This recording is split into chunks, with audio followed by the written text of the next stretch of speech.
Close to the shores of Africa, a necklace of small green islands floating in warm seas. They're called the Canary Islands, and they're one of the world's favorite tourist destinations. On March the 27th, 1977, two giant aircraft are heading there. The 650 passengers think they're on their way to paradise. They're on the road to hell. KLM 48 Pan Am. Their planes are diverted to a small airport on the island of Tenerife. As the day goes by, it becomes more and more choked with planes, and a thick fog sets in. Tension mounts. Passengers and crew are impatient to get to their final destination. We're going. Pan Am 1736, report. Runway clear. Okay, we'll report when we're clear. To clear then. What do you say? Is it to clear the Pan Am? Oh, yes.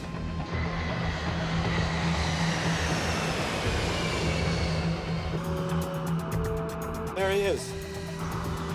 God damn, that son of a bitch is coming straight at us!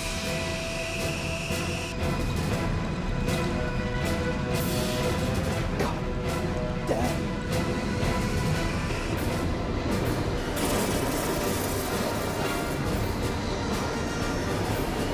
Come on!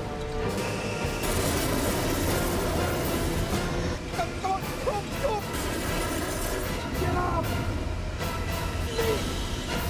Get off!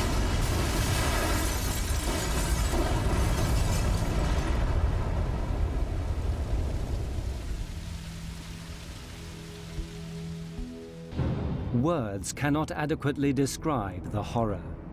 583 people died, the worst air disaster in history. It was all over in seconds. For the handful that lived, they would be the longest and most terrible seconds in their lives. At first, I thought they had gotten to us the bomb. The only thing I could liken it to is if each molecule of air exploded. I looked in the cabin and everything was on fire. I thought, oh my God, we're trapped. We had 28 people in the upstairs lounge. The lounge was no longer on the airplane. Joan was standing there yelling, "Suzanne, take my hand." The engines were starting to disintegrate. I lost Joan's hand very quickly. I had put my hands over my face and said, "Lord, today I'll see you." It was a survival mode that kicked in, and it was just get out of that airplane. I said, "I will jump and try and break your fall." The airplane was collapsing in on people. I immediately thought it was total destruction. Well, I felt so responsible because I couldn't take care of my passengers, and so helpless in looking back and knowing that there's nothing you can do. You can't get back in the aircraft. There's no way to get in it, and it's all on fire. Firemen are there for 12 hours trying to put out the flames, but it's a hopeless task. As the news spreads around the world, everyone wants to know, how could two state-of-the-art aircraft possibly be on the same runway at the same time? All those people dead. What had gone wrong? Who was to blame? Only later would they discover the chain of coincidences, mistakes, and misunderstandings that had led to the biggest disaster in the history of aviation.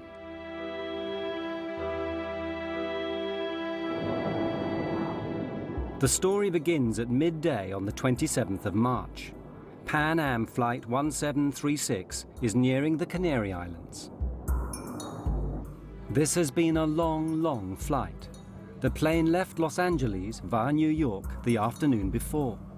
Now the passengers are tired, looking forward to journey's end in the Canaries' capital, Las Palmas. So, you guys been to the Canaries before? You guys ever visited the Canary Islands? Yep. I had a great time there. Golden beaches. Oh. Grilled fish. Midnight swims. I could do with that. But this is the first time I've been routed this way. Me too. It's gone quickly.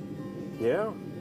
And this particular flight was one of the first ones that was what we named a fly cruise trip. Most of the passengers were retirees. Their destination was Las Palmas. Then they would board a cruise ship and do a 10-day cruise. and then come back, and then they would be picked up again and flown back to the United States. What no one has told the passengers is the Canary Islands have their own local brand of terrorists. They're determined to get independence from Spain, which actually owns the Canary Islands.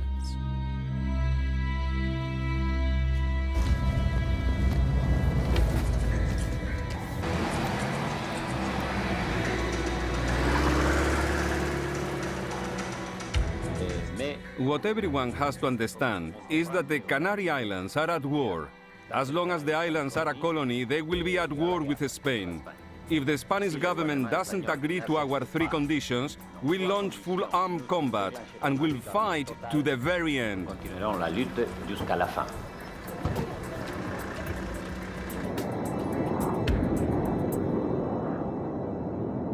Six hours out of New York? I could do it again. Doesn't time fly when you're having fun? On board the Pan Am plane are 380 passengers, with 11 flight attendants to look after them. I was on the flight with my best friend, Suzanne Donovan, and we used to bid flights together, and we could do that. We would, because we enjoyed each other's company so much. Hey, Susie, save some of that energy for Paris. Oh, oui. We're just going to go to Las Palmas and drop off the passengers and ferry the aircraft, which means flying it without any passengers, up to Paris and then stay in Paris. Few disasters are ever caused by a single event. It takes a chain of tiny coincidences, and so it was that day. Everything is going fine, but at that moment, the terrorists decide to act. And as luck would have it, they choose Gando, the airport for Las Palmas, where the Pan Am plane is due to arrive shortly.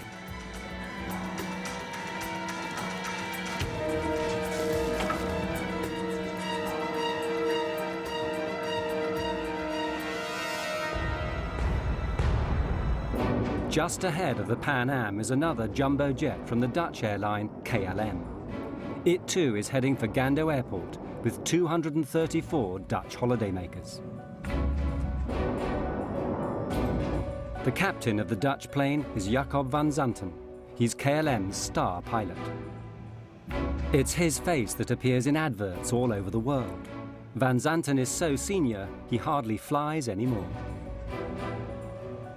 When he's not in the photo studio, he's in a simulator training young pilots, like the man in the next seat, Klaas Meurs. He'd personally given Meurs his license, something which Meurs is not likely to forget. You're just now looking at the arrival information for Gando? Yeah, I'll program in the alternates as well. We can do the briefing anytime. For future reference, I don't like to leave it this late in the flight, okay? I was just rechecking the procedures. No TAMs to worry about here. Good. Thank you. The Dutch passengers are looking forward to journey's end too, but not all of them are going on holiday. 3 are young tour guides who actually live in the Canaries. They've been back to Holland for a seminar and are now returning to their work.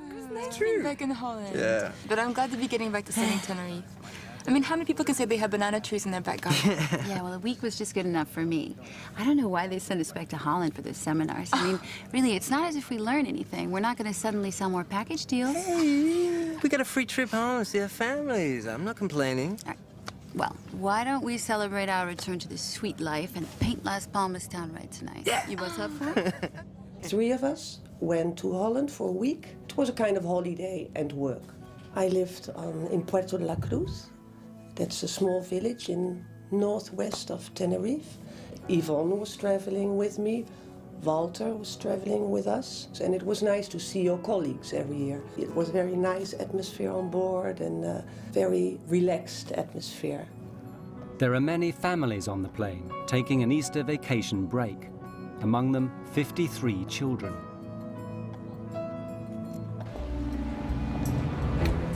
There are 2 bombs in the terminal. You have 10 minutes to save as many lives as you wish. We'll talk again.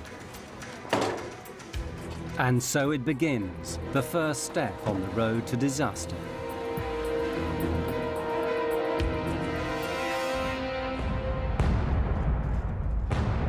On the Pan Am plane, they know nothing of this.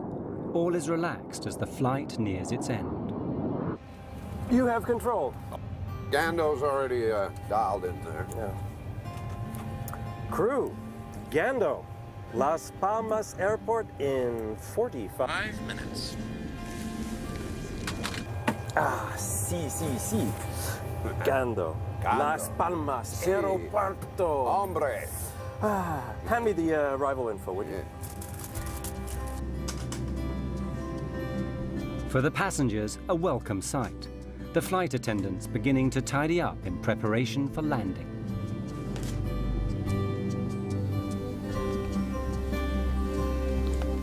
Here are your roses. They still look nice and fresh. Oh, lovely. Yes, a friend of mine gave them to me in the airport. I wish somebody would give me roses like that. Here, take one. I insist. I had worked very hard, and I was ready for a break. I had great anticipation for what we would see and hear and experience. For nearly everyone on board, this is the start of something special, the holiday they've always promised themselves. My husband and I were taking this trip to celebrate our 10th wedding anniversary. It was the first really big trip we've been able to take because we'd been in school forever and didn't have the resources to take a trip like this before. Atención, este es un mensaje de seguridad. Please leave all your belongings behind and exit immediately. All passengers must leave the terminal immediately. Attention all passengers. Leave all your belongings and exit immediately. All passengers must leave the terminal. At Gando Airport, the terrorist bomb explodes, badly injuring a shop assistant. Luckily, she's the only victim so far. Approach. Security here. We've had an explosion in the terminal and we've been told to expect another. We've got to close the airport now. You need to divert all inbound traffic. Of course, right away.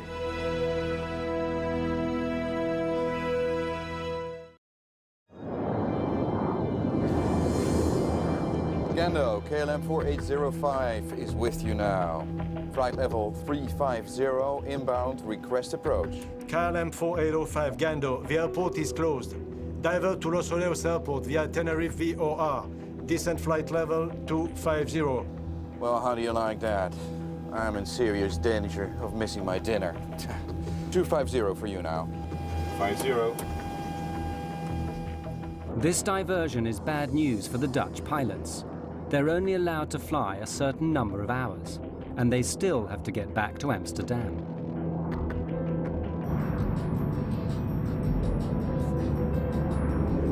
Gando, Pan Am 1736, good afternoon.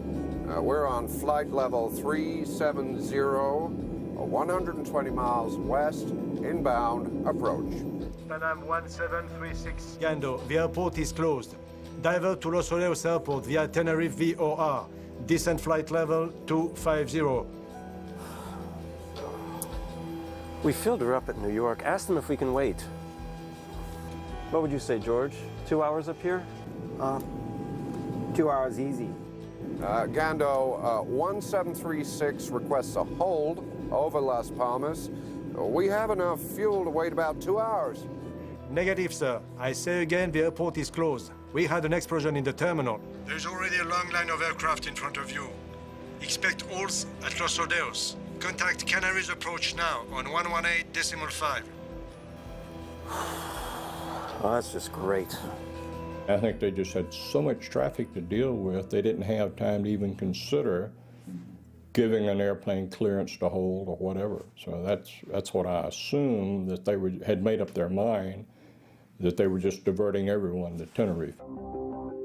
So now both jumbo jets, along with many other aircraft, find themselves heading for Los Rodeos Airport on the island of Tenerife, half an hour away. It turns out to be a regional airport, more used to dealing with light aircraft than Boeing 747s. It has only one runway and about as much parking space as the average supermarket. But it's the only airport within striking distance.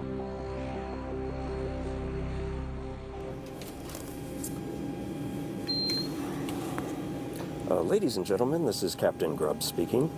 We've just been told by air traffic control to land at Tenerife, which is about a half-hour flying time from Las Palmas. Apparently, there are some difficulties in the airport. We're working the radios up here to see if there's a way that we can get you over to Las Palmas just as soon as we can, on the ground. I'll let you know when we have some more information on that. Thank you for your patience.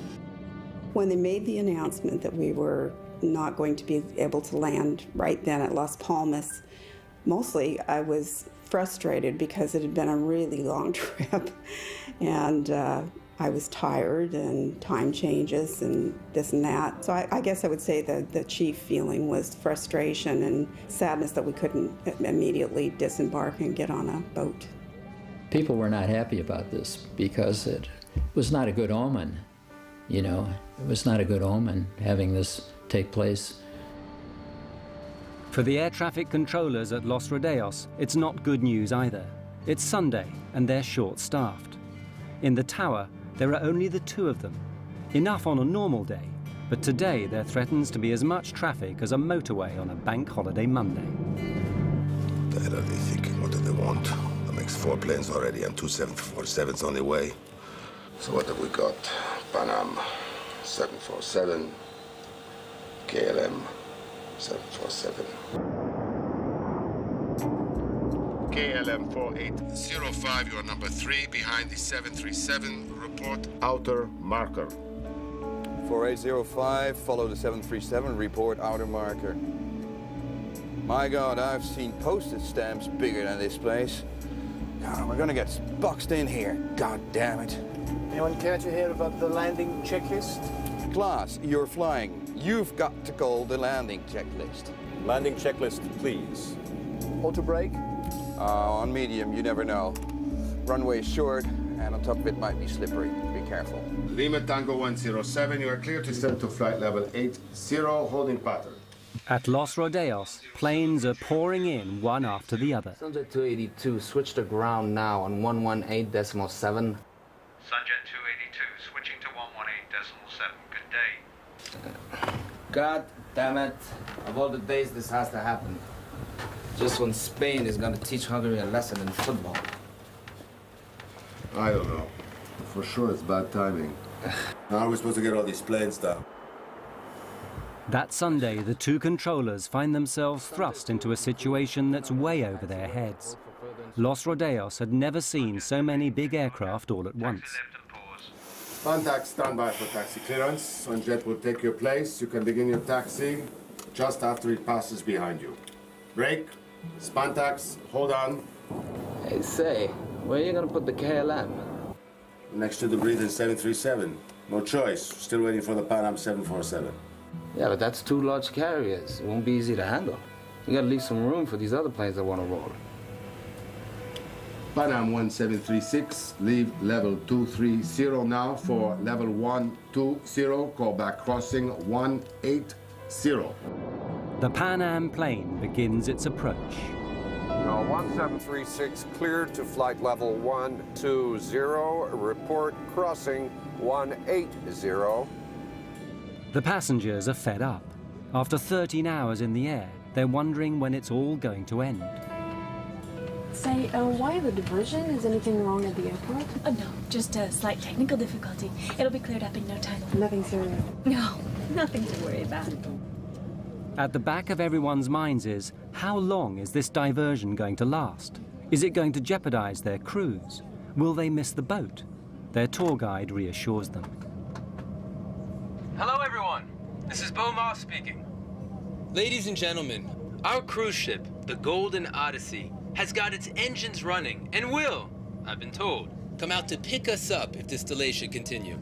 So it will be just a few minutes longer. Please bear with us.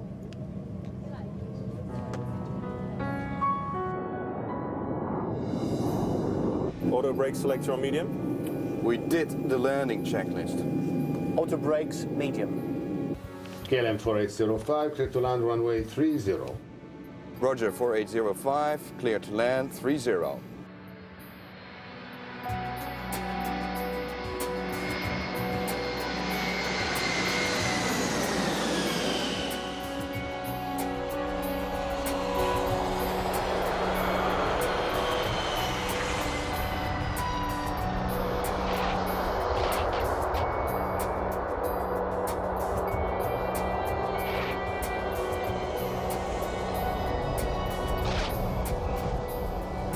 Nice.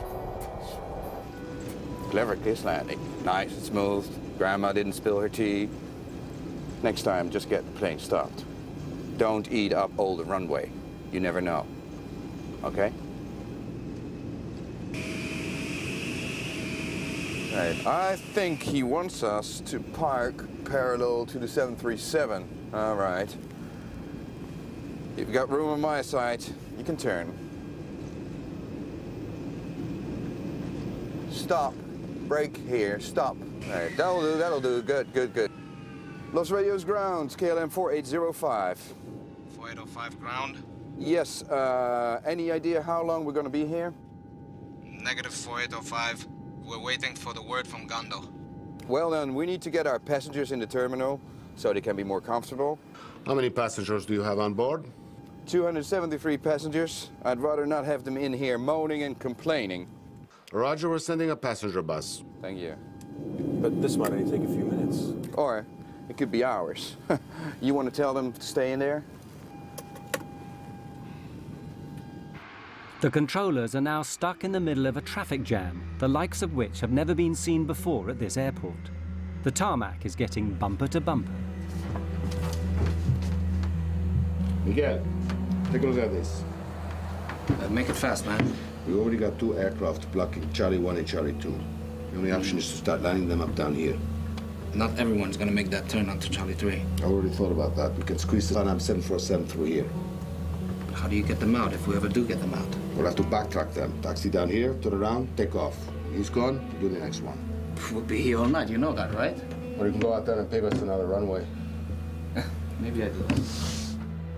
Rodeos approach, Pan Am 1736. There is some method in their madness. Sooner or later, they'll have to get all these aircraft out again. Since all the taxiways are blocked with aircraft, what they propose to do is to use the main runway as a taxiway instead.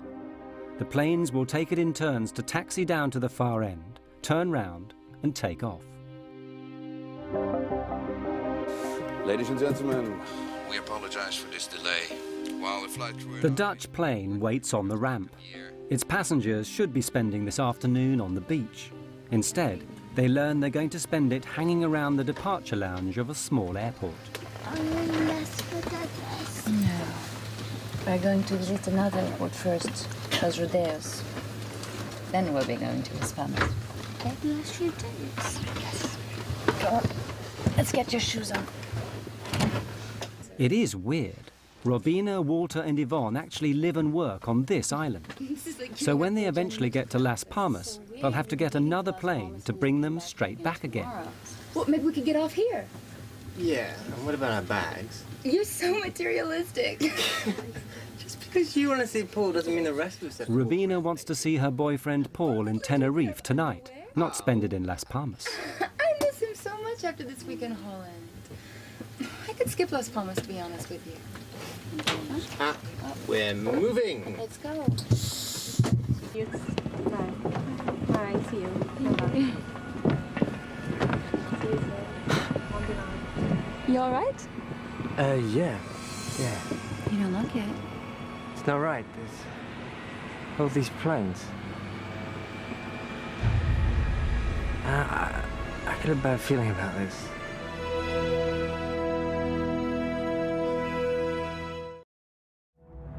Because of a terrorist bomb explosion, dozens of planes have been diverted to a small airport on the island of Tenerife in the Canaries.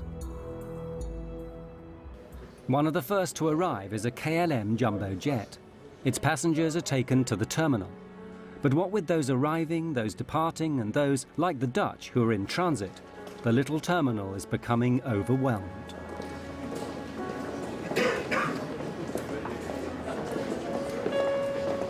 Pan Am 1736, short final for 30. Pan Am 1736, clear to land, 30. And now the Pan Am is arriving, just to make matters worse.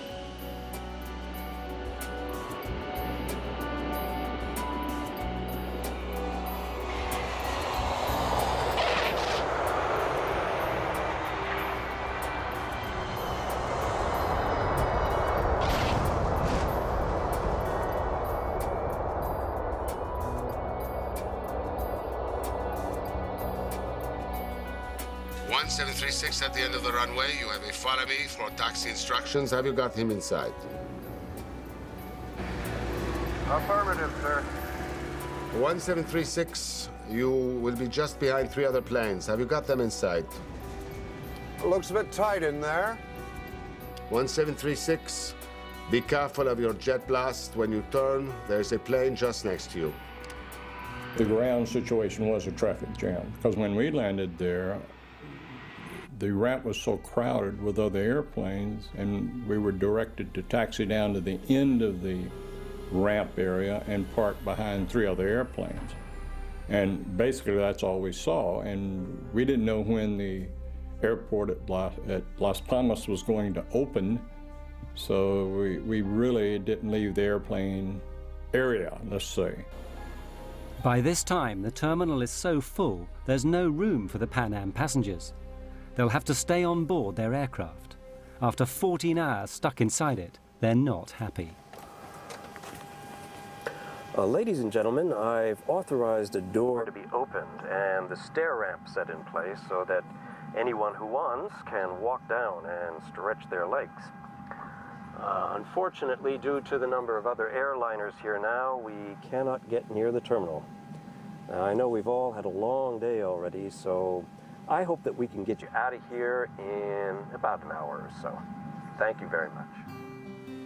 They actually allowed us to get off the plane and just to walk downstairs and stand on the tarmac, stretch our legs. I think everybody was getting weary of traveling and ready to start their vacation. They opened the doors to give us air and we could look out. It was cloudy and overcast. It kept darkening down and was not nice like we had hoped it would be. Everyone had been expecting tropical sunshine. Instead, it's damp and misty with clouds as far as the eye can see.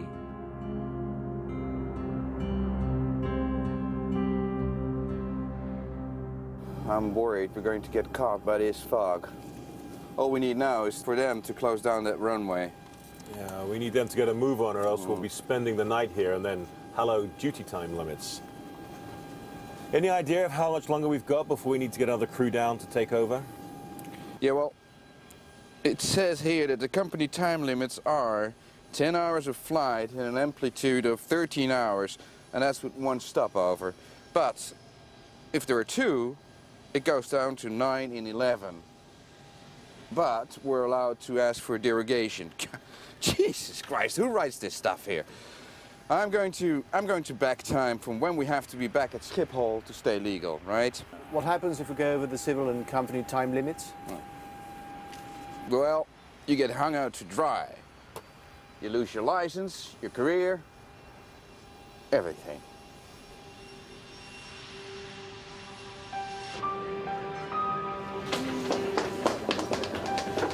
That's it, it's all settled. We can stay here in Tenerife. It's so stupid to go to Las Palmas now. We just have to come back tomorrow. And Paul's waiting. Let's get a taxi. Hey, slow down. Can't Paul wait another 24 hours? And they were making plans, you know, we're going to have dinner here and then we're going to have a drink there, and we just wanted to go back to him. In the end, it's love that saves Rubina. I met Rubina in December 1976. I fell in love, and we've never been separated. No, again, afterwards. Why don't I pick up the bags and see you guys and stay together?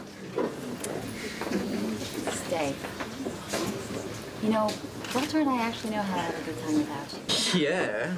You'd just be a drag anyway, thinking about Paul the whole time. Really? Right.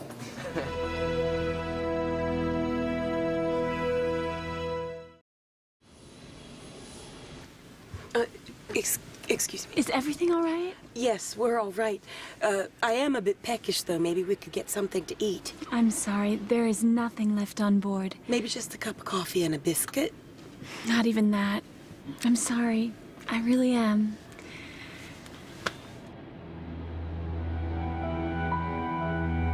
That was a long 4 hours without coffee or pop or anything. We had no food to serve. We had only the one meal that had been boarded in New York. We'd already served that before landing. And that was really all we had to serve. In the tower, the two controllers are also getting fed up. All the aircraft are in now, so there's nothing to do except listen to the football on the radio and worry. Clouds are gathering over the airport. Looks like we might have a campana. Yeah, these clouds are ready to jump down. A little more coastal wind, a drop in temperature, and we'll be covered in clouds. Better get a move on or they won't be taking off. Rodeos, Gando. Rodeos, go ahead. Gando to Tenerife ATC, we've just reopened. Temperature is 20 degrees. Winds light and variable. Arrivals raining 2-4. Gando will start sending them your way. We're at 14 degrees, fog and light rain. They'll be glad to get out of here. Let's get started. It should be tricky getting all these planes in line. We'll be all right. We'll just have to take it slow. No doubt about that. I just hope we won't still be here tomorrow. At last, everyone can leave. Well, here we go. To all aircraft, Gando is reopened. You can ask for startup and clearances at your discretion. Ladies and gentlemen, may I have your attention, please? Gando Airport has reopened. Your flights will be reporting shortly. Please make your way back to the gate as quickly as possible when your flight is called. Thank you for your attention. Para el embarque, boarding was very complicated because when the passengers were called for their flights, they were scattered throughout the airport, in the cafeteria or buying souvenirs. We had to go around the map, and in fact, some passengers never did board the aircraft. Okay, right, so we need to leave within the hour, then make it a short stopover at Las Palmas, and we'll stay legal, all right? Willem, since we're trapped in here until the passengers get back, we might as well take on some fuel. Yeah, no, let's do that at Gando. It's less expensive there, right? Yeah, exactly. I mean, we've got enough to... There might be many planes wanting fuel at Las Palmas. Huh? Or who knows? We'll be in a hold if Gando slowly close down again. While I'm sitting here in this seat, I make the decisions. You might have a point there.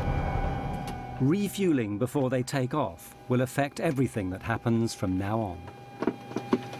Ramp KLM 4805 requesting refueling.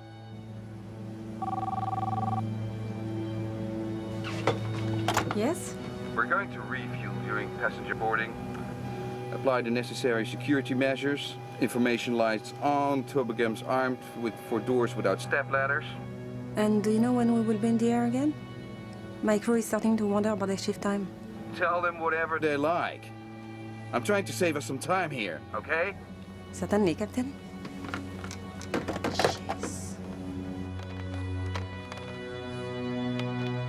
In order to keep the weight down at takeoff, the normal practice is to take on just the amount of fuel you need, plus a margin for safety. But the Dutch captain takes on 55 tons, enough to get him not just to Las Palmas, but all the way back to Amsterdam. That decision will have unexpected consequences for everyone. KLM 4805, passengers continuing to Las Palmas, Canal Port. Inside the terminal, all the passengers are called to rejoin their flights, but 2 Dutch children are missing. They've slipped outside to explore. You go this way, I'll go check the bathroom. Let's meet at the gate in 5 minutes. All right. Meanwhile, Rubina is trying to get off the KLM flight. Although I do understand your wish to stay. Yes, this is where I'm coming tomorrow, so there's no point in me going all the way back to Las Palmas. Yes, I guess this is just against company rules, and as much as I would like to help you, I'm afraid you must take this plane. I guess you can't change the rules just for me. But there's no harm in trying, right? Have a nice day. Thanks. KLM might not be willing to bend their rules, but Rubina decides to bend them anyway. Problem? Kind of. What? But I'm staying anyway. They'll just have to arrest me. I'll pick up the bags for you. Thanks. I'll walk to the door with you guys so that my friend here thinks I'm taking the plane. Let's go. Come on.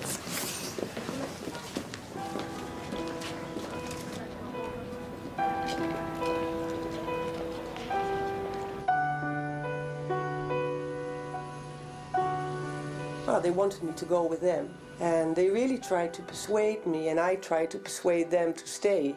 You know. And yeah, but that's how it goes. Fortune had smiled upon Robina van Lanschot. Of the 234 passengers on her flight, she would be the only one left alive.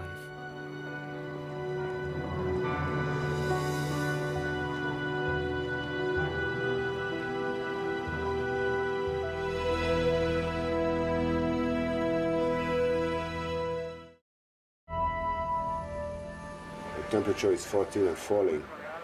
The dew point is 12, not a good sign. The visibility is going to drop like a rock. Weather.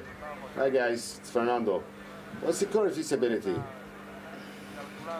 Got it. Keep us posted if it changes, okay? In the meantime, we're going to let them go. The controllers need to move quickly before the weather closes them down. But some planes can't move. Rodeos ground, Pan Am 1736 request clearance. Las Palmas latest weather and taxi instructions. 1736, there's a delay for you. The KLM in front of you is refueling. Oh, come on, let's try to get around him. But there's going to be a revolt back there if we don't get moving soon. Ground, we'll try to sneak past him here. The Pan Am captain does his best. He starts his engines and tries to squeeze past. But a 747 is nearly 200 feet long. It's not built for squeezing. Damn, not enough room. George, why don't we get a breath of fresh air and take a look? The engineer and I went out underneath the right wing and basically stepped off the distance between our wingtip and the KLM 747's wingtip, and we were 12 feet short of being able to taxi easily around the airplane. For the sake of 12 feet, hundreds of lives are going to be lost.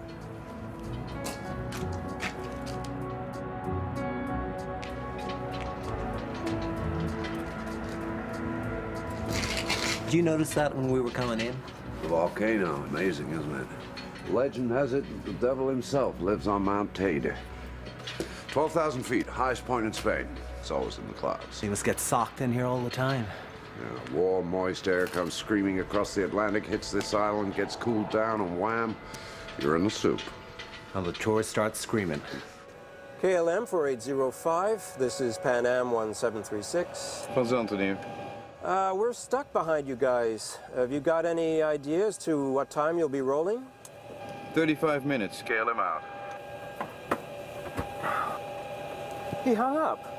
Oh. Nice man. We're stuck behind him, that's all he's got to say. What an ass.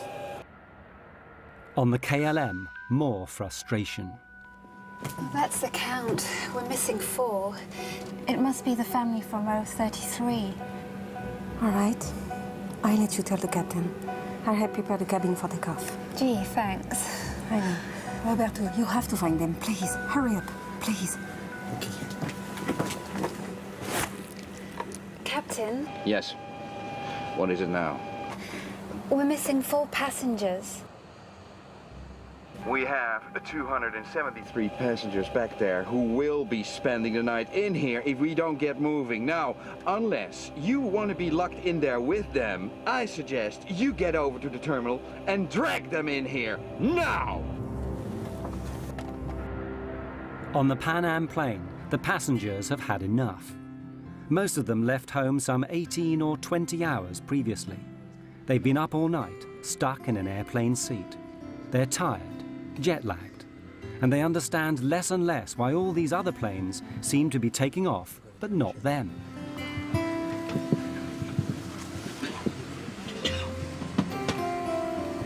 My friends, I know it's been a trying afternoon for all of us, but when we are finally on board the Golden Odyssey, you will be pampered day and night.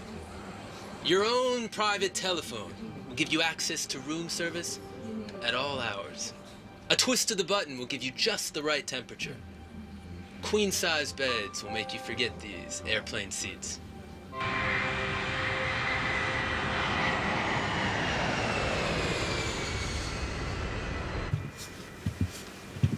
Miss, I can see the other planes are taking off. What's the holdup? I mean, we were here longer than those other planes. We'll be leaving in just a moment.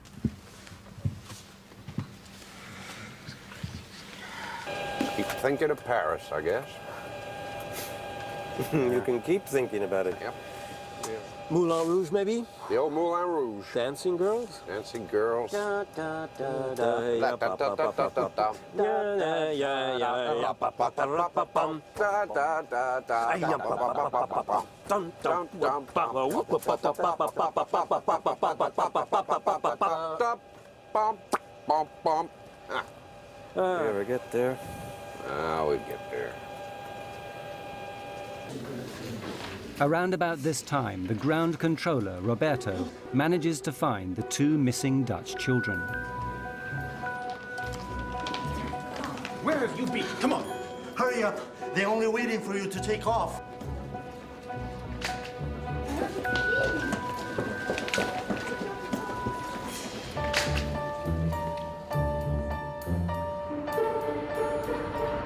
He takes them back to their plane, and as it happens, to their deaths.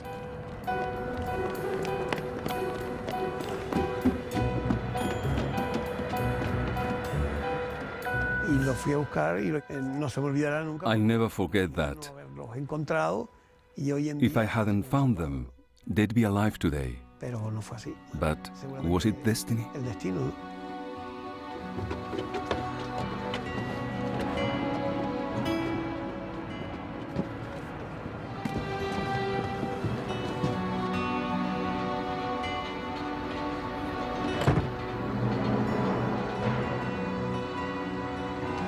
Station calling to start. Ground. KLM 4805 is ready for startup. 4805, clear to start. Checklist before startup. Plane free, blocks in place, doors shut and checked. Ready for startup in sequence 1, 2, 3, 4. Affirmative, ready on 1. The KLM pilots start their engines one by one and prepare to go back out onto the runway for takeoff. If the weather were good, there'd be no problem at all. But everything is changing rapidly, and for the worse.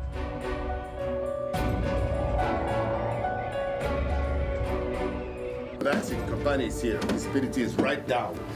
We've fallen from 10 to 3 kilometers in the past half hour. But there's good wind. There will be some hole. Yeah, but let's face it, the weather's not going to get any better.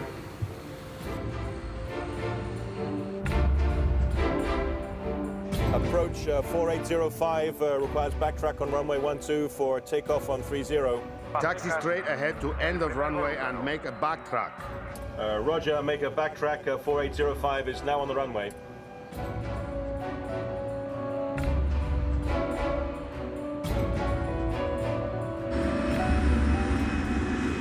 The KLM is now back on the runway. The Pan Am prepares to follow them a few hundred meters behind, through the fog, which is getting thicker by the minute. Pan Am 1736, ready to start. Pan Am 1736, you are clear to start. Thank you. Please make sure your seat belts are fastened, your tray tables are closed, and your hand baggage is stowed beneath the seat in front of you. The weather's taking a real dive here. Yeah, looks like we're getting sucked in. Hey, ask him to turn down the fog machine, will you? Pan Am 1736 clear to taxi on runway following the KLM. Pan Am 1736 following KLM. Basically, our instructions were to follow KLM, to backtrack down the runway. Now, backtrack means that you're taxiing down the runway in the opposite direction of the takeoff, following KLM. 335 tons of Boeing 747 turn out onto the runway. At first, traveling at about 15 kilometers an hour, but not for long. A fog bank started on the right hill. This particular airport is situated between two fairly big hills. And we saw the fog bank come off of the right hill and proceed down and stop right on the runway. So our visibility went from unlimited to 500 meters. We lost sight of the KLM airplane. I'll have two planes tailing on the runway. Keep some healthy separation. Visibility is dropping every second. Yeah, they can't see much out there. They certainly can't.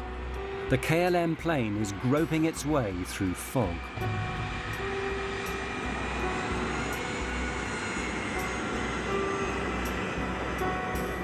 Can barely see the pavement. We're down to 50 knots ground speed, Scott. Taxi checklist. This is a nightmare. We'll never make the limits at this rate. And I really don't want to be spending the night at Las Palmas. I'll give headquarters a call. Taxi checklist. Please. EPR, ADI, safety compass. Compared and checked. Okay, we're massing 200 tons with 55 tons of fuel.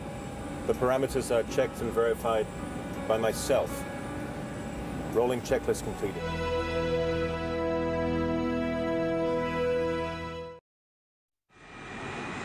The two aircraft are following each other on the same runway, but no one can see a thing. Everyone is nervous, especially the American pilots.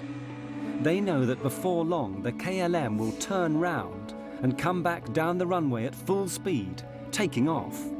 They have to get off the runway, but where? Pan Am 1736. Pan Am 1736, approach. We were also instructed to taxi down the runway, is that correct? Affirmative. Taxi into the runway. And leave the runway third. Third to your left. Third to the left, okay. Third, he said? 3. Third. Third to your left. I thought he said Leave the first. runway third to your left. Third to your left. Left turn. Look at it out there. I mean, this cloud just rolled right onto us. I don't think anybody has the minimums now. In a 747, the pilots are more than 10 meters off the ground. It's very difficult to see out. And it's built to fly, not to drive down a highway in thick fog trying to find an exit. Tell me what you think, George. No. We've got centerline markings only. We need 800 meters visibility if we don't have the lights. Anytime you get a low visibility, such as that, on the back of the approach plates, you have the runway information. It gives you the minimum visibility you must have to be able to take off. We turned our charts over and it said RVR, minimum 700 meters visibility. So we assumed that with that, he'd just given us 500 meters. We couldn't take off.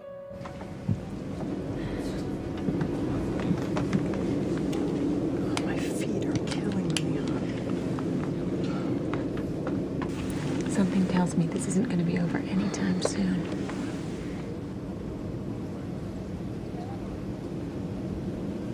KLM 4805, how many taxiway did you pass? I think we just passed Charlie 4 right now. Okay, at the end of the runway, make 180 and report. Report for ATC clearance. Okay, sir. Tell me, is centerline lighting available for 4805? I don't think so. Stand by, I will check. The Pan Am is still traveling along the runway behind them, but very slowly now, because the pilots are confused. They thought they might have misheard the controller. Did he say the third exit, or was it the first? The first one was a 90-degree turn. Yeah, okay. This one down here is a 45. It must be the third. But this third exit seems to be an impossible turn for a 747. There must be some mistake. The logical exit is the next one, Charlie 4. It's only a 45-degree angle and leads to where they want to go. I'll ask them again. Would you confirm that you want Pan Am 1736 to turn left at the third intersection? The third one, sir. 1, 2, 3. Third one. A 1, 2. Good, well that's what we need, right? The third one. Uno, dos, tres. All right. 1736, report runway clear. Pan Am 1736. We couldn't see any taxiways. We couldn't see barely the center line of the runway we were taxiing on, but we knew that the 45-degree angle to the left was the taxiway we were supposed to take. 1 kilometer ahead and out of sight in the fog, the KLM is nearing the end of the runway. 4805 and Pan Am 1736, for your information, the center line lighting is out of service. 4805, we copied that. Why am I not surprised? Wouldn't make any much difference anyway. You need a bunch of searchlights to punch a hole through this mess.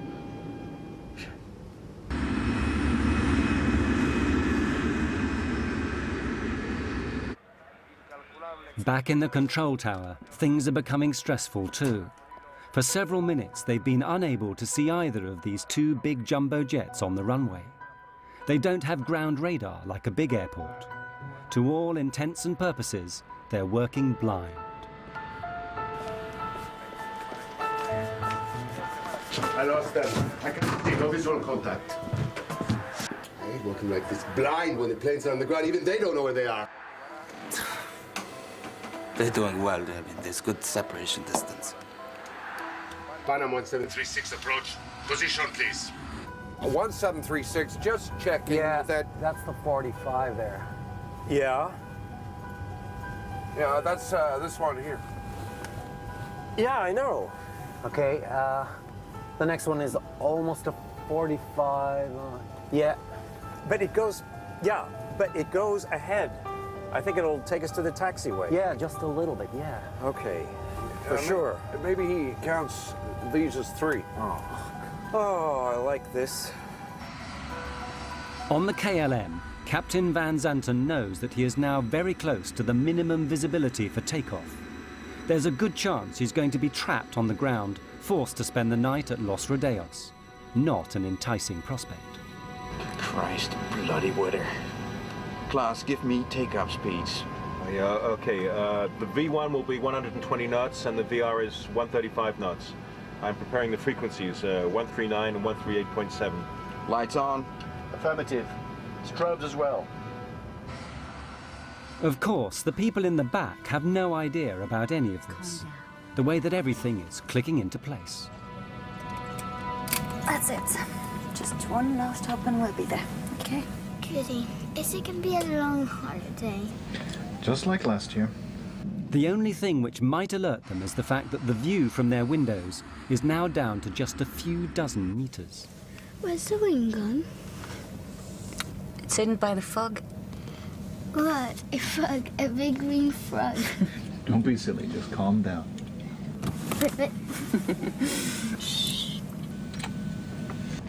Chewing gum to pop your ears. Yeah, sure. Thanks. I wonder if Rubina will have a good time tonight. Oh, are you worrying about her? Oh, she always manages to have a good time. That's true. At the end of the runway, the plane begins its 180-degree turn. How many have taken off now? Feels like we've been taxiing for hours. I can't see anything. Do you think they can see any better out the front? Maybe, yeah. Yeah? There's a lot of fog out there. It's just after 5 p.m. The 2 aircraft are now face to face, a kilometer apart, unable to see each other in the fog.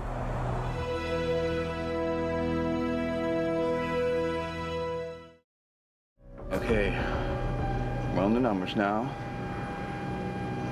Can't be far from the threshold. You can just about see the white center line. I've left the body gear on to help you turn around. I've got 8 greens on the undercarriage.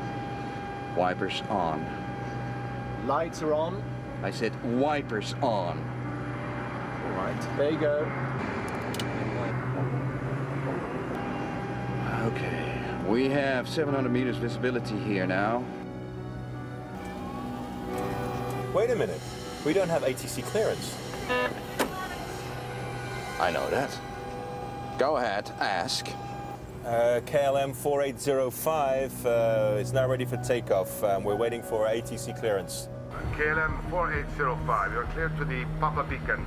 Climb to and maintain... ATC clearance is the route the aircraft intends to take once it's left Los Rodeos.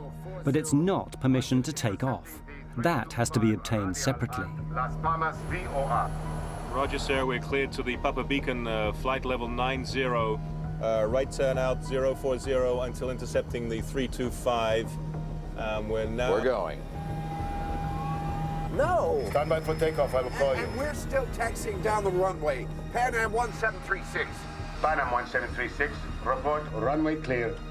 Okay, we'll report when we're clear. Thank you, 1736. He asked us, were we off the runway? And I responded back, negative. We are still on the runway, but we will report clear of the runway. That was the last thing I said over the radio. Let's get the hell out of here. Yeah, he's anxious, isn't he? Yeah, and now he's in a rush.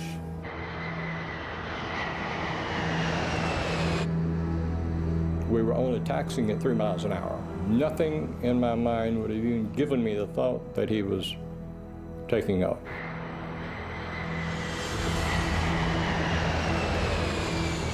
Isn't it clear then? What do you say? Isn't it clear that Pan Am? Oh, yes. The die is cast. With every second, the KLM is going faster and faster. At the same moment, the Pan Am reaches the number 4 exit and begins to turn off the runway. God damn, that son of a bitch is coming straight at us!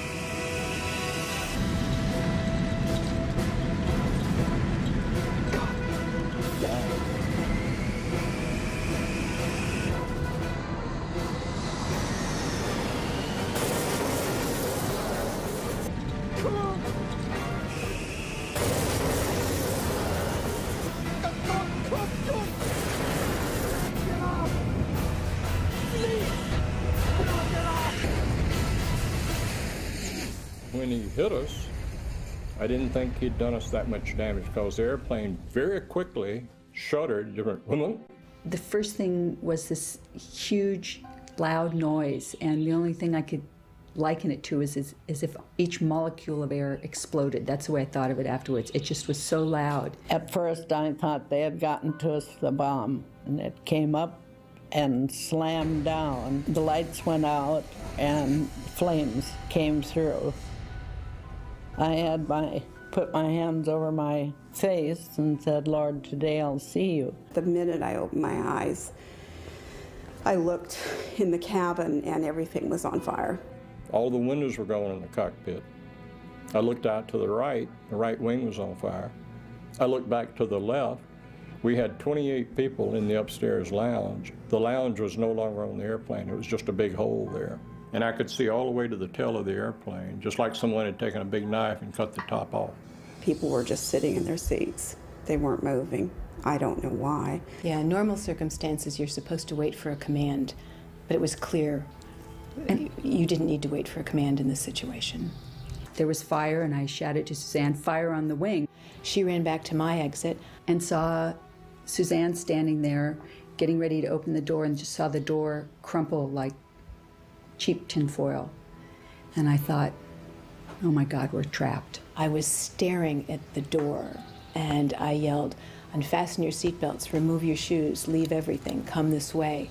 And as I stared at the door, a jagged hole seemed to open up in the roof over the door. And the next thing I knew, I was outside that. I don't know how I got out there. Joan was standing there yelling, Suzanne, take my hand. And I was standing above the level of the door on fuselage rubble pieces. And I leaned down and said to Suzanne, give me your hand. She grabbed me out with one hand. I mean, I don't know how she lifted me. And then we were standing up on top of almost on top of this airplane. And I thought, it's really a long ways down. If we jump, we're going to break our legs. We were on debris. It was like ice flows, big chunks of fuselage kind of moving all around. The engines were starting to disintegrate already.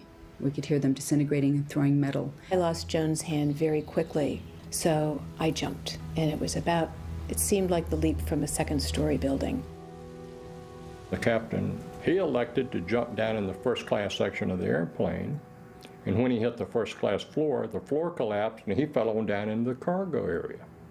It was so hot that the oxygen bottles exploded and burned him very badly, as a matter of fact. It was a survival mode that kicked in, and it was just get out of that airplane. I didn't stop to think about how it happened. I went to where the door would have been, and I left my wife seated, and then it came to me, what am I doing? Where's my wife? So I turned around and she was coming, and I said, I will jump and try and break your fall. My husband was sitting to my right, and I undid his seatbelt and kind of pushed him out of his seat to get him moving. And we headed for the door that was closest to us. And it was engulfed in flames, and there was no way to exit that way. I looked over, and at some point, someone had opened the other door, which was amazing to me. And I just yelled over here and headed toward the door on the other side, which was, again, the wing door. In the haste to get out of the burning plane, Karen became separated from her husband.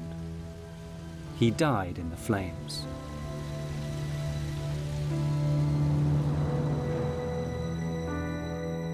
I immediately thought it was total destruction. It never dawned on me that I would make it. But I thought, hey, you know, do something.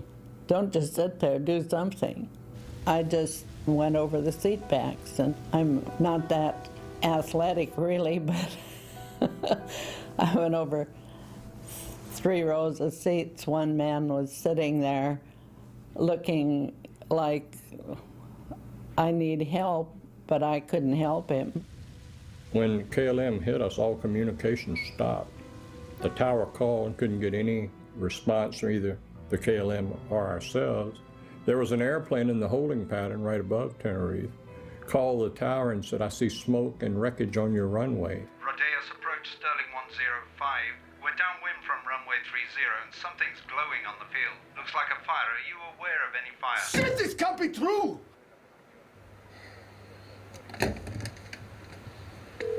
Come on, come on! Come on, come on! He hits the emergency warning. After KLM hit us, he went on down the runway and hit on the runway 1,500 feet down, closer to the tower. So when the fire truck and the ambulance came out, they got to him first. So no one came to us for quite a while. As a matter of fact, I remember thinking, I wonder why somebody hasn't gotten out here to help us.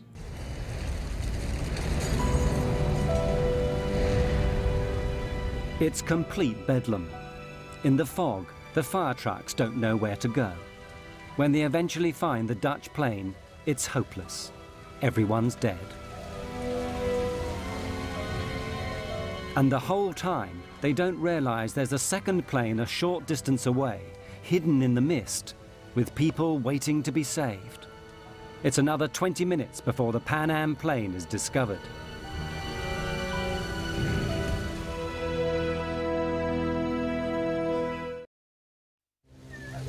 Only 20% of the Pan Am passengers get out alive, and most of them are gathered on the left wing, which has somehow miraculously remained intact.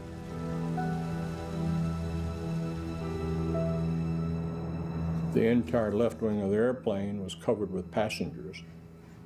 And it turned out there were probably 45 to 50 passengers out on that wing. I've never asked anybody how high the wing is from the ground on a 747, but it looks to be a very long ways. And I cut open my head and fractured my foot. My wife jumped after me, and she said, I cannot walk. And I dragged her on her side for probably a block and a half away from the plane. The motors were going full tilt, and I didn't want to get over where the motors were, so I sat down by the body of the plane. I had no comprehension at that moment that I would be jumping off the wing and In the debris, you knew there were trapped passengers and people, and there was absolutely nothing you could do to help because the airplane was collapsing in on people. Only one door was opened by a crew member, and that was one of the black flight attendants who did that. And she lost her life when the engine disintegrated and debris hit her. And I thought if we could just walk around to the other side of the plane, we would find all of the passengers and our other fellow crew members, which of course wasn't the case. Even 20 minutes after the disaster, the controllers in the tower still have no idea how serious things are. Departing aircraft. All departures are suspended until advised. Hello.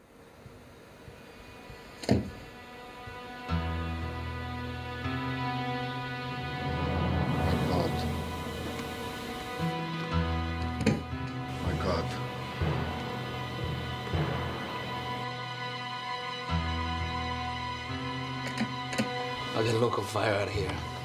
Notify the ambulance. We have an emergency. We need every vehicle they've got. We're done. It's can't be our fault. I mean, I told him to clear the taxiway.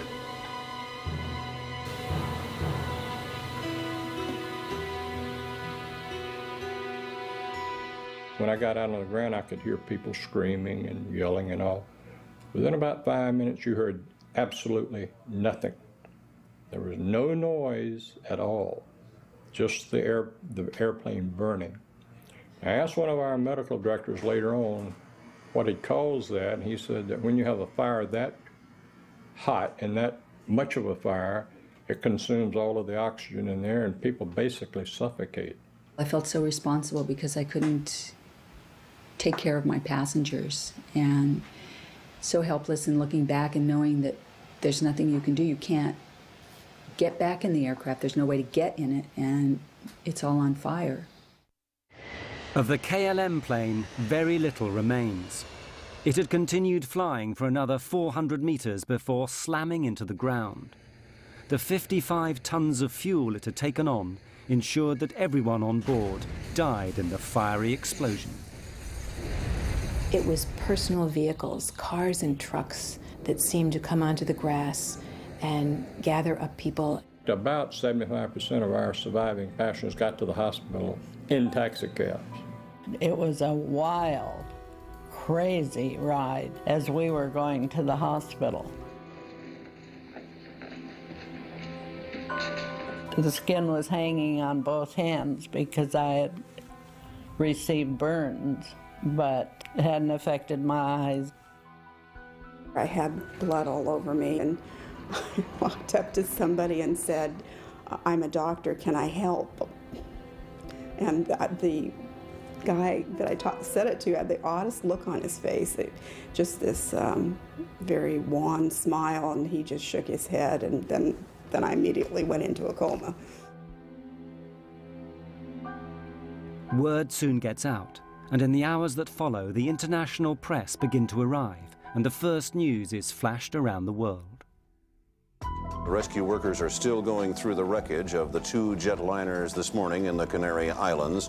They're looking for the bodies of victims in this worst accident in aviation history. 2 jumbo jetliners, 747s, collided on the ground at the airport at Santa Cruz de Tenerife yesterday morning. One was a Pan Am charter from Los Angeles that picked up more people in New York before flying to the Canaries. The other was a KLM charter from Amsterdam in the Netherlands. They set up a morgue in one of the hangars, and it was huge, and they had all of the nearly 600 bodies in that particular hangar, or temporary morgue. The death toll rises to 583 people, nearly twice as big as any previous accident.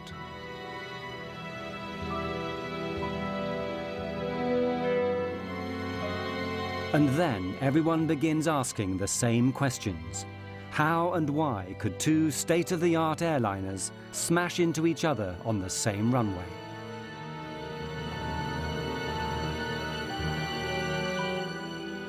Very soon, a whole army of investigators begins arriving from the 3 countries involved, Spain, Holland, and the United States.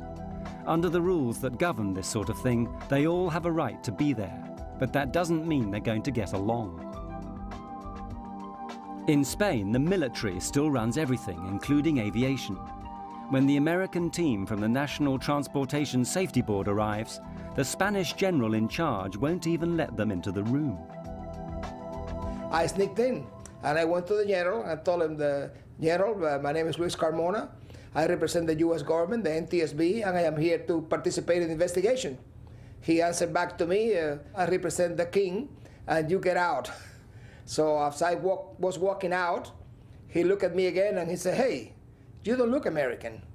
And I told him, well, yes, I am an American, but I was born in Cuba. And he said, well, so did I. I was also born in Cuba.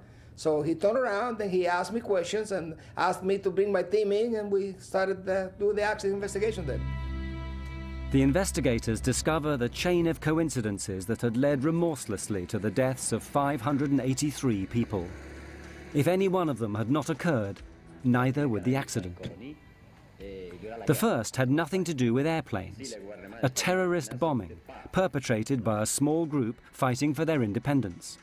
Their intent was to create publicity for their cause. In that, they certainly succeeded. There are 2 bombs in the terminal. You have 10 minutes to save as many lives as you wish.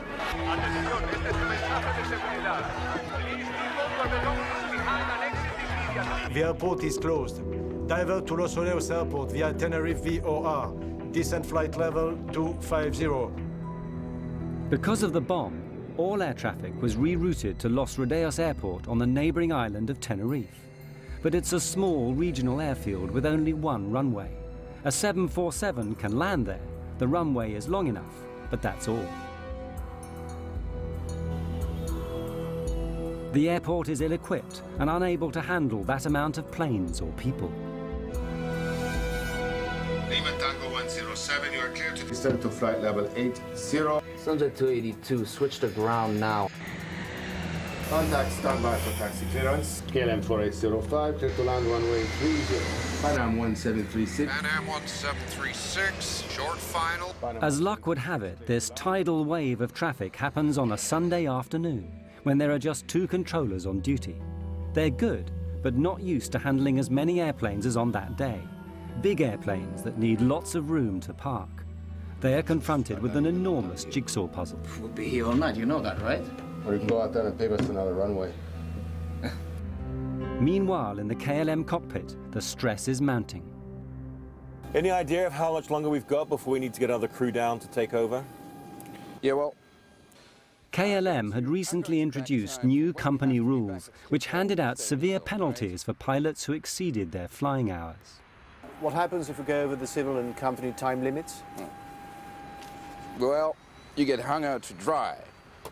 You lose your license, your career, everything. The KLM plane has to get away before 5:30 that afternoon or abandon the flight. Hundreds of passengers would then have to be found hotels on this small island. A new crew would have to be flown in from Amsterdam. The expense would be enormous. Willem, since we're trapped in here until the passengers get back, we might as well take on some fuel. But that seemingly simple decision seals the fate of everyone aboard the KLM. Refueling not only delays him for half an hour and the Pan Am stuck behind him, it makes the KLM plane so heavy it'll be unable to lift off and clear the Pan Am plane on the runway.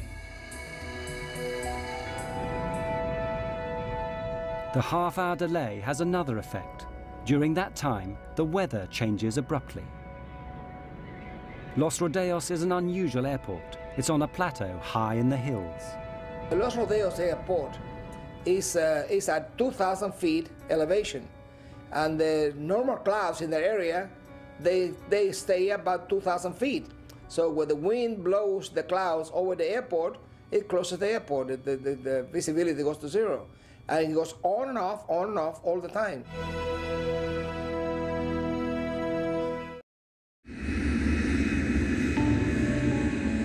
Unfortunately, for an airport that's constantly lost in fog, Los Rodeos is ill-equipped to deal with it. It has no ground radar so that controllers can see where the planes are. In fact, the facilities are downright primitive. When he was not, they had a person sitting in a building next to the runway, and he just took a visual measurement of the weather, and that's how the weather was checked. And that's about all. In the fog that day, both aircraft are invisible to the controllers. I lost them. I can't see no visual contact. There are no runway center lights working either. Visibility is on the borderline of what is safe. In fact, as far as the Pan Am crew is concerned, it's below the legal minimum, so no aircraft can take off. Look at it out there. I mean, this cloud just rolled right onto us. I don't think anybody has the minimums now. But the Dutch are working to a different set of rules. The scene is all set for a disaster. What will actually trigger it? The Dutch investigators thought they'd found the reasons. God damn it. Of all the days this has to happen. Just when Spain is going to teach Hungary a lesson in football. The controllers, they say, were listening to the football on the radio. Perhaps their minds weren't on the job. Furthermore, their bad English had confused the pilots. Taxi into the runway. And leave the runway third. Third to your left. Third to the left, okay. Third, he said? 3. Third. Third to your left. I thought he Leave said the first. runway third to your left. Third one, sir. 1, 2, 3. Third. Third one. 1, 2. Good, well, that's what we need, right? The third one. Uno, dos, tres. We were listening to the controller talking to the other airplanes. We were listening to the controller giving the ATC clearances, the taxi clearances. And he spoke clear enough English for anyone, I think. So I'd have to say no, I don't think the controller was involved at all. I don't think he had any fault at all in this accident. 1736, just checking that. That's the 45 there. But the Dutch haven't finished yet. Yeah, that's this one here. Yeah, I know. They make an even more controversial claim, one that provokes a blazing row, that the Pan Am plane had caused the accident by being on the runway when it shouldn't have been. They hadn't followed orders to turn off. Okay, for sure. Maybe he counts these as 3. Oh, I like this.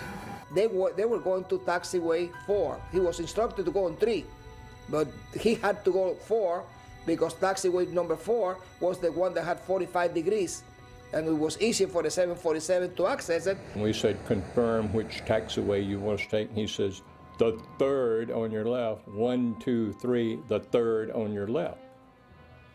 And here again, I still believe this. I think he had seen us go by the first one, and when he says count 3 more taxiways, the third, 1, 2, 3, we were doing exactly what we thought he meant for us to do, and I still think that's what he meant for us to do. It was the logical taxiway to take. Whether they should have taken the 3rd or 4th exit became largely irrelevant anyway, because it became clear that Captain Van Zanten had made one of the most elementary mistakes a pilot can make. He'd taken off without permission. We have 700 meters visibility here now. Wait a minute. We don't have ATC clearance. I know that. Go ahead, ask. KLM 4805 is now ready for takeoff. We're waiting for ATC clearance. KLM 4805, you're clear to the Papa Beacon. The KLM is given its ATC clearance, which is simply the route it must follow after takeoff.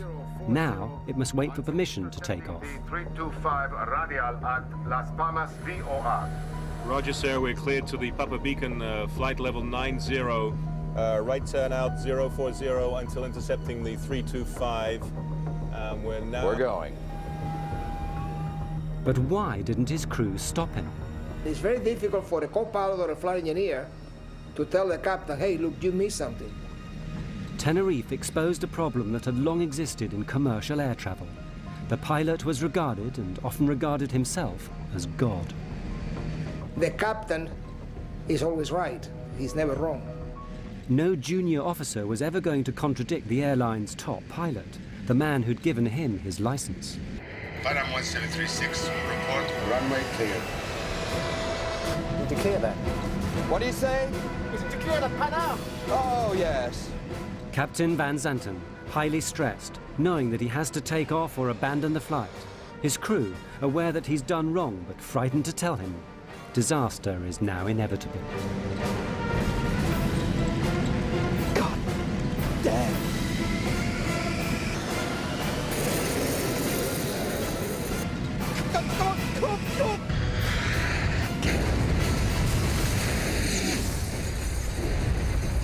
The official report is written by Spain. It blames the accident on Captain Van Zanten's decision to take off without permission. The Dutch refuse to accept it. They publish their own report, blaming language difficulties and the general confusion at Los Rodeos. What I learned from the Tenerife accident is that regardless of how well qualified, experienced, professional, and exact professional you are, okay, accidents, as long as human beings are involved, accidents can always take place. The insurers pay out a record sum, $2 billion in today's money. As for the survivors, the images of the 27th of March will always be with them. They've just learned to live with them, that's all.